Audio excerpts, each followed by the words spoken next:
right, fans of music, welcome back. It is me, Dave, the Real Music Observer, observing real music in real time for real people just like you and just like me.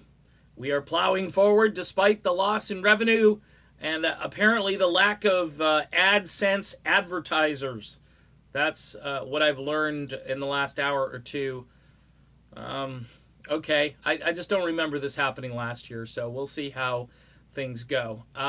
Lindsey Buckingham says that the band Fleetwood Mac has completely dishonored. That's a pretty strong statement. Completely dishonored their 43-year history together with Lindsey. And I think Lindsey is really alluding to the fact that Neil Finn and Mike Campbell are more or less helping the band become kind of a cover band.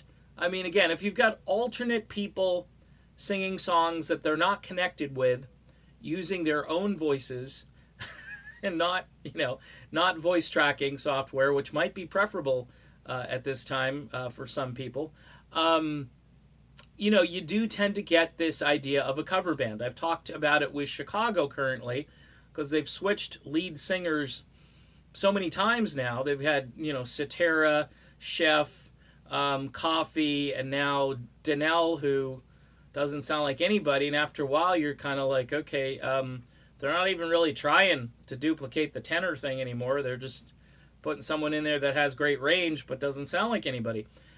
Neil Finn does not sound like Lindsey Buckingham. Now, this is a basic concept here. This isn't really difficult to understand.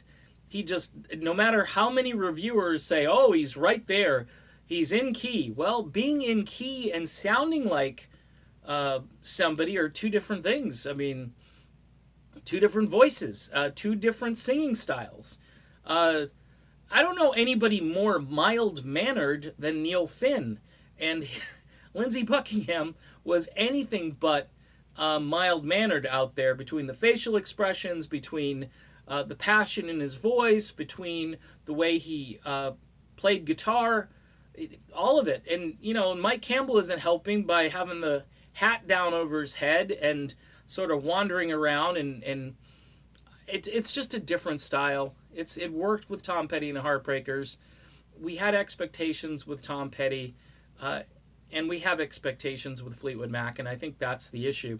And Lindsey using the strong statement about, completely dishonoring, these are going to be difficult phrases to kind of come back from. I'm thinking that down the road, the band is going to have to reconcile, and I think they might. I really do someday. I know that's hard to believe, but that interview that Lindsey Buckingham did with CBS, that left the door wide open for these guys to come back to him and say, look, we made a mistake. Christine McVie is speculating that Stevie might be thinking that they made a mistake.